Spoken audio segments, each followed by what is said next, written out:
सोचो, एक ऐसी दुनिया का तस्वुर करो जो इंटरनेट के नीचे छुपी हुई है, जहां रूल्स का कोई असर नहीं, जहां शनाख्तें गायब हो जाती हैं और जहां डिजिटल साइंस सिर्फ कोड में बात करते हैं। ये कोई फिक्शन नहीं है, ये है डार्क वेब, एक ऐसी जगह जहां दुनिया के सबसे खतरनाक हैकर ग्रुप्स खामोशी से काम करते हैं। ये लोग सिस्टम्स में घुस जाते हैं, बिलियनों का नुकसान करते हैं और बगैर कोई निशान छोड़े गायब हो जाते हैं। लेकिन इस अंधेरे और राज भरी दुनिया में कदम रखने से पहले चैनल को सब्सक्राइब करो, वीडियो को लाइक करो और शेयर करना मत भूलना, ताकि मजीद ऐसे ही शॉकिंग टॉपिक्स मिलते रहें। शायद किसी भी हैकर ग्रुप ने दुनिया की सोच पर इतना असर नहीं डाला जितना एनोनिमस ने। अपनी गाय फॉक्स मास्क्स और डिसेंट्रलाइज्ड स्ट्रक्चर के साथ ये लोग इंटरनेट के फोरम्स से उठकर पूरी दुनिया में मशहूर हो गए। इनका मिशन होता है जुल्म और नाइंसाफी के खिलाफ आवाज उठाना, कभी किसी हुकूमत के खिलाफ, कभी किसी बड़ी कंपनी के। लेकिन इनका तरीका हमेशा मुबम होता है। कुछ लोग इन्हें हीरो समझते हैं, जबकि दूसरे इन्हें साइबर टेररिस्ट्स कहते हैं। मगर एक बात तय है, एनोनिमस ने दिखा दिया कि एक आइडिया भी डिजिटल दुनिया में जंग बन सकता है। अगर एनोनिमस बड़ा भाई है तो लुल्जसेक उसका छोटा शरारती भाई है। लुल्ज सिक्योरिटी ने सिर्फ 50 दिन में दुनिया भर में धमाल मचा दिया था।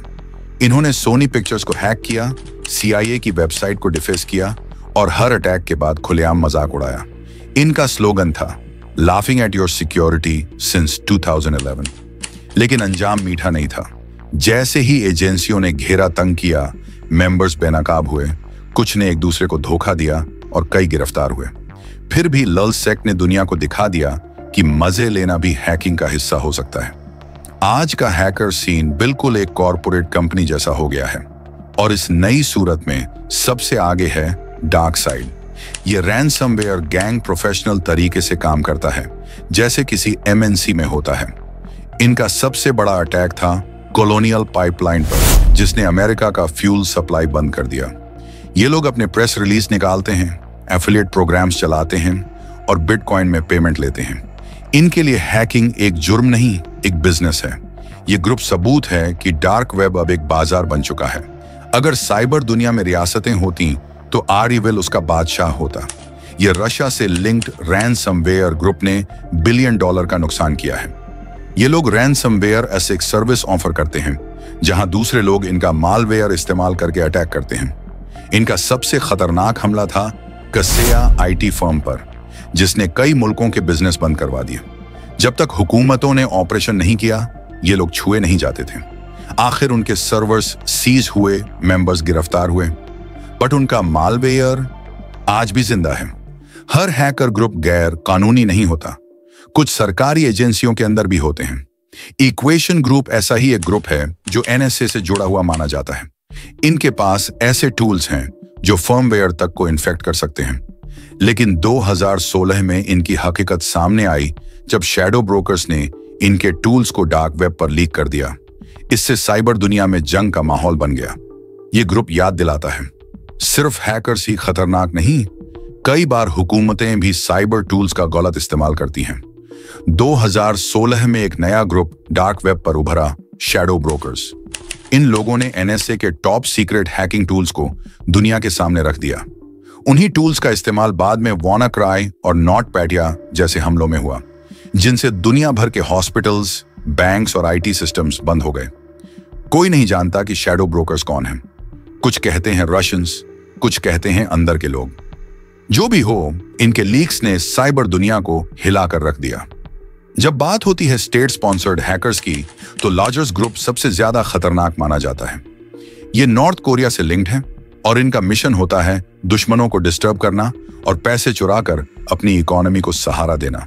इन्होंने सोनी पिक्चर्स, बांग्लादेश बैंक और WannaCry रैनसमवेयर अटैक जैसे हमलों को अंजाम दिया है।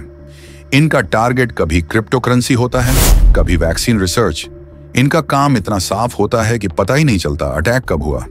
अब सोचो, अगर कोई हैकर ग्रुप एक टेक स्टार्टअप की तरह काम करे, HR हो, मैनेजर्स हो और यहां तक कि कस्टमर सपोर्ट भी। यही है FIN7 यानी कार्बनाक ग्रुप।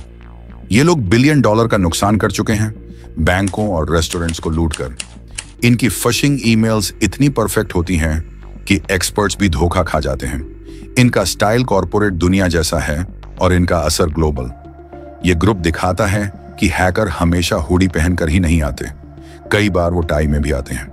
रशिया के 2 सबसे ताकतवर साइबर ग्रुप्स हैं, AP-28 फैंसी बियर और AP-9 कोजी बियर।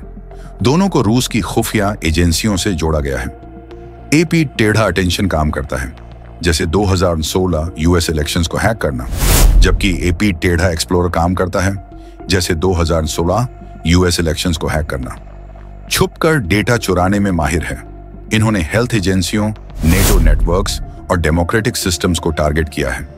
इनका मकसद पैसा नहीं, मालूमात और ताकत है, और डिजिटल दुनिया में ताकत का मतलब है डेटा।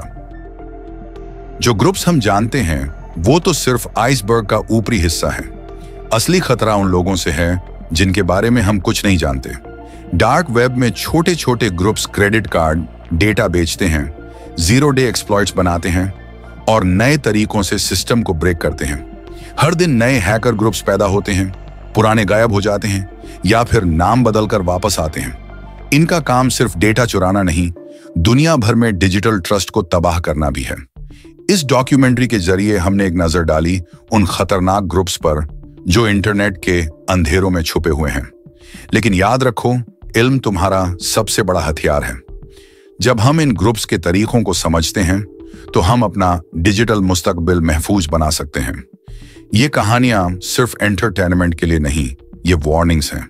साइबर जंग चल रही है एंड तुम्हारा हिस्सा बनना या बचना दोनों तुम्हारे हाथ में है। अगर ये डॉक्यूमेंट्री मालूमाती लगी हो तो लाइक करो, सब्सक्राइब करो और शेयर करना मत भूलना। सेफ रहो, अपडेटेड रहो और याद रखो, अंधेरा तभी जीतता है जब हम देखना छोड़ देते हैं।